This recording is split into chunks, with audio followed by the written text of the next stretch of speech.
ಭಂಡಾರದ ಬೀಗ ಕೊಡ್ತಾ ಇದೆಯಲ್ಲ, ತಪ್ಪೇನು ಅಂತ ಏನು ಗಂಡು ಮಗ ನಾನಿಲ್ವಾ? ಇದ್ದೀಯ ನೀನು? ನೀನು ಕೊಡ್ಬೇಕಾ? ಹೌದು. ಎಂತ ಹೌದು? ಬಾಯಿಗೆ ಬಂದ ಹಾಗೆಲ್ಲ ಮಾತಾಡ್ಬೇಡ. ಏನು ಎಲ್ಲಿ ಹೇಳಬೇಕು ಎನ್ನುವುದು ಗೊತ್ತಿಲ್ಲ. ಅವಳನ್ನು ಅಷ್ಟು ಕೇವಲವಾಗಿ ಎಂತದ್ದು ನೀನು ನೋಡುದು? ಅವಳೊಬ್ಬ ನರ್ತಕಿ ಅಲ್ಲ ಈಗ. ಮತ್ತೆ ಈ ನಾಡಿನ ಮಹಾರಾಣಿ. ಮೇಲಾಗಿ ನಿನಗೆ ಅತ್ತಿಗೆ ಎನ್ನುವುದು ತಿಳಿದಿರಲಿ. ಅವ್ರು ಸರಿ ಇಲ್ಲ, ಇವ್ರು ಸರಿ ಇಲ್ಲ.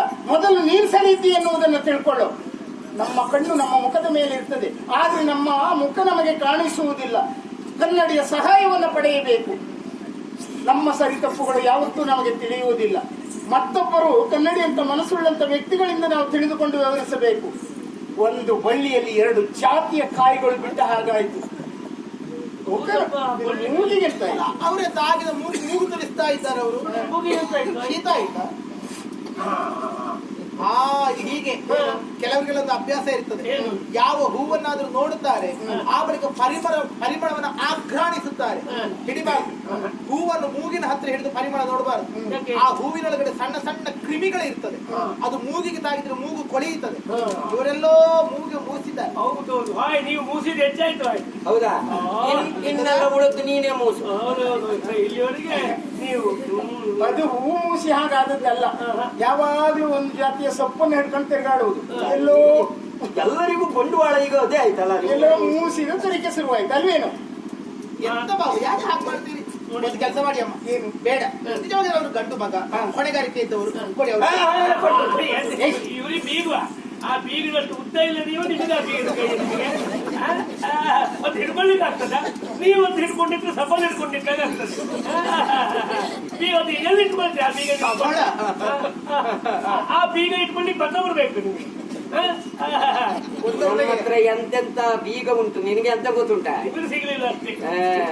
ಅದಲ್ಲ, ನಿಜವಾಗಿ ಆ ಕೋಟೆಯ ದಿಡ್ಡಿ ಬಾಗಿಲು ಹಾಕಿದ್ರೆ, ಆ ದೊಡ್ಡ ಹೆಬ್ಬಾಗಿಲಿಗೆ ಹಾಕೋ ದೊಡ್ಡ ಬೀಗಕ್ಕೆ ಕೀಯಲ್ಲಿ ಅದ್ರ ಕಳೆದು ಹೋದ್ರೆ, ಆ ಕೀಲಿ ಕೈಯ ಬದಲು ನೋಡಿ ಅಮ್ಮ, ನಮ್ಮ ಮನೆ ಒಳಗಿದ್ದುಕೊಂಡು ನಮ್ಮದನ್ನೇ ತಕೊಂಡು ನನ್ನನ್ನೀಗ ಬೀಗದೊಳಗೆ ಹಾಕಿ ತಿರ್ಸುವ ಆಲೋಚನೆಯಲ್ಲಿದ್ದಾರೆ.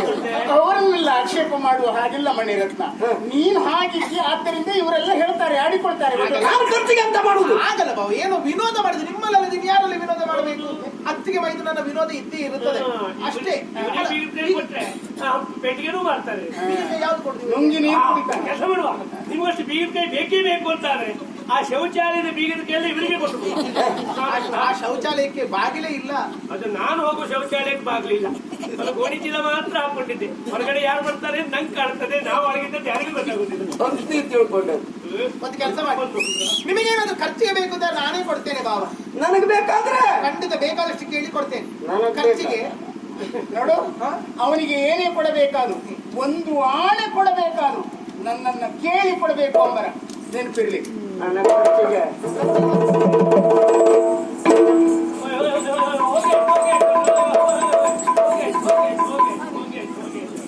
ಹೇಳಿಲ್ವಾ? ನೀವು ಮೂಸಿದ ಹೆಚ್ಚಾಯ್ತು. ಹೂವನ್ನ ಮೂಸಿದ ಹೆಚ್ಚಾಯ್ತು. ನೀವೊಂದ್ಸರಿ ಮೂಸ್ಲಿಕ್ಕೂ ಬಿಡುವುದಿಲ್ಲ. ಈ ಜಾಗದಲ್ಲಿ ನೀವು ಚಿಕ್ಕಬೇಡಿ. ಆ ಮೂಗು ಮೊದಲೇ ಈ ಬದಿ ಹೋಗಿದೆ, ಮತ್ತೆ ಚಿಕ್ಕ ಆ ಬದಿ ಕಳಿಸ್ಬೇಡಿ ಅಂತ.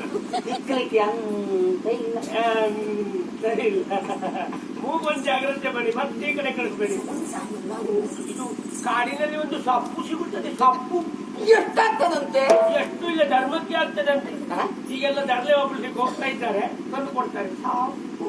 ಬೆಂಕಿ ಹಾಕುವ ನಿನಗೆ. ಇದು ಈಗೆಲ್ಲ ಇರ್ಲಿ. ಒಳ್ಳೇದೇ ಆಯ್ತು. ನನಗೆ ಖರ್ಚಿ ಕಡಿಮೆ ಆಗಿತ್ತು. ಇನ್ನು ಹೋಗಿ ಇವಳ ಹತ್ರ ಕೇಳಿದ್ರೆ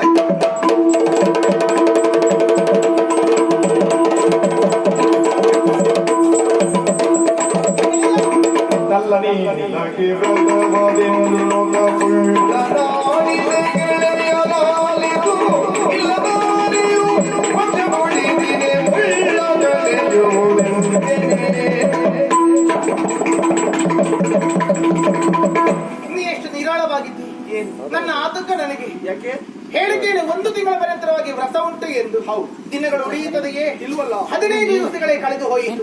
ಇನ್ನು ಉಳಿದಿರುವುದು 15 ದಿನ ಒಂದು ಪಕ್ಷ. ಅಬ್ಬಾ, ಅದು ಮುಗಿದ ಅಕ್ಷರದಲ್ಲಿ ನಾವು ಮತ್ತೆ ಗಂಡ ಹೆಂಡತಿಗೆ ಸೇರಲೇಬೇಕು ತಾನೆ. ಇನ್ನೇನು ಸುಳ್ಳಾಡುವುದಕ್ಕುಂಟು ಹೇಳು.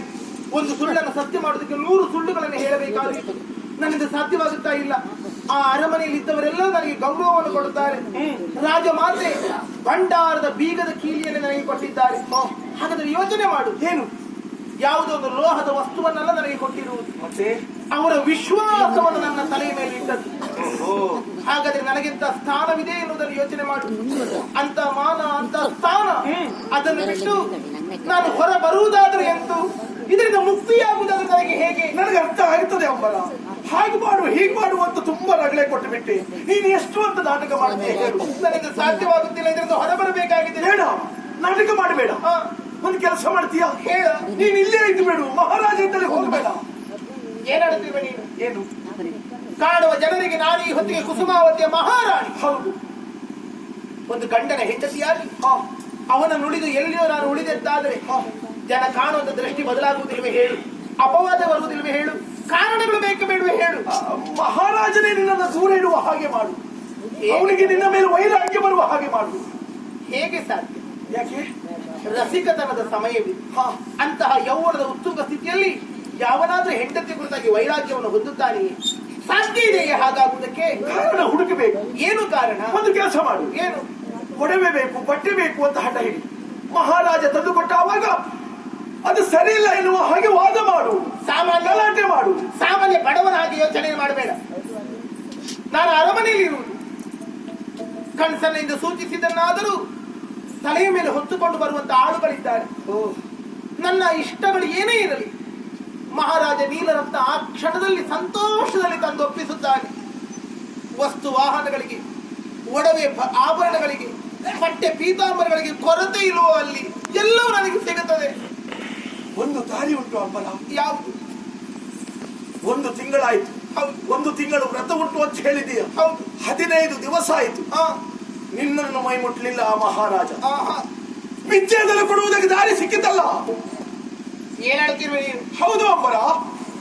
ಈ ಹೊತ್ತಿಗೆ ಗಂಡನನ್ನು ಬಿಟ್ಟು ಬಂದು ವಿಚ್ಛೇದನ ಕೊಡುವುದು ಹೌದಾಗಿದ್ದರೆ ಮದುವೆಯಾದದ್ದು ಯಾಕೆ ಅನ್ನೋದು ಪ್ರಶ್ನೆ ಬರುತ್ತದೆ. ಅಯ್ಯೋ, ಕಾಡುವ ಪ್ರಪಂಚಕ್ಕೆ ಮಾತ್ರ ಮದುವೆ ಆದದ್ದು. ಒಂದು ಕಾರಣ ಬೇಕಾ ಬೇಡವೇ ಹೇಳು? ದಾರಿ ನಾವೇ ಮಾಡಿಕೊಂಡದುಂಟಲ್ಲ. ಎಲ್ಲುಂಟು ದಾರಿ? 15 ದಿವಸ ಆದ್ರೂ ನಿನ್ನ ಮೈ ಮುಟ್ಲಿಲ್ಲ ಅಂತ ಆದ್ರೆ ಅದು ನನಗೂ ಅವನಿಗೆ ಮಾತ್ರ ಗೊತ್ತು, ಉಳಿದ ಯಾರಿಗೂ ಗೊತ್ತಿಲ್ಲ. ಉಳಿದವರ ಮುಂದೆ ಹೇಳಬೇಕು. ಏನಿತ್ತು? ಮಹಾರಾಜ ನನ್ನ ಮೈ ಮುಟ್ಲಿಲ್ಲ, ಒಬ್ಬ ಷಂಡ ಅಂತ ಹೇಳು. ಹೆಂಡತಿ ಆದವಳೆ ಗಂಡನನ್ನ ಷಂಡ ಅಂತ ಹೇಳಿದ್ರೆ ಊರಿನ ಜನ ಎಲ್ಲವರು ಒಪ್ಪುತ್ತಾರೆ.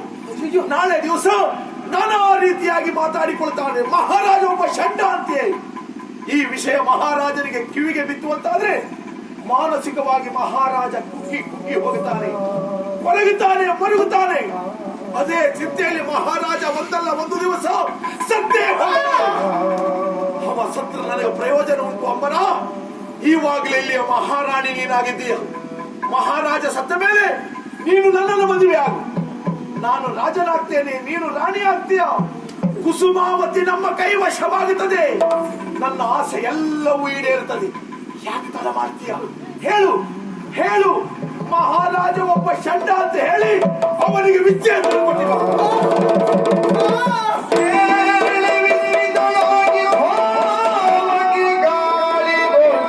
ದೀಪದಂದದಿ ಮೇಲೆ ಕೆಳಗಾಗುತ್ತ ನೊಂದಳು ಭ್ರಮೆಯೊಳಗೆ.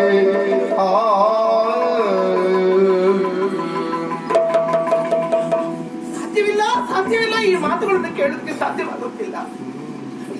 ಯಾರಿಗೆ ನಾನು ವಿಚ್ಛೇದನವನ್ನು ಕೊಡಬೇಕಾದದ್ದು? ಯಾರಿಗೆ ನಾನು ಆ ಹೀನ ಪಟ್ಟವನ್ನು ಕಟ್ಟಬೇಕಾಗಿರುವುದು? ಯಾವಾಗಲೂ ಮಗ ನನ್ನ ಸಂತೋಷವನ್ನೇ ಬಯಸುತ್ತಿದ್ದಾನೆಯೋ? ಯಾವಾಗಲೂ ನನ್ನ ಮೇಲೆ ಉಸಿರು ಪ್ರಾಣವನ್ನು ಇರಿಸಿಕೊಂಡಿದ್ದಾನೆಯೋ?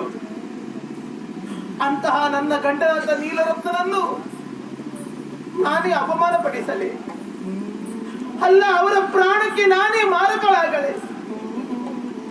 ಯಾವ ರಾಜಮಾತೆ ತನ್ನ ವಿಶ್ವಾಸವನ್ನೇ ನನ್ನ ಮೇಲೆ ಇರಿಸಿದರೋ ಆ ಮನೆತನಕ್ಕೆ ನಾನು ಮುಳ್ಳಾಗಲೇ? ಆ ಮನೆತನದ ಮರ್ಯಾದೆಯನ್ನು ಬೀದಿ ಪಾಲು ಮಾಡಲೇ? ನಾನು ಏನು ಮಾಡಲಿ?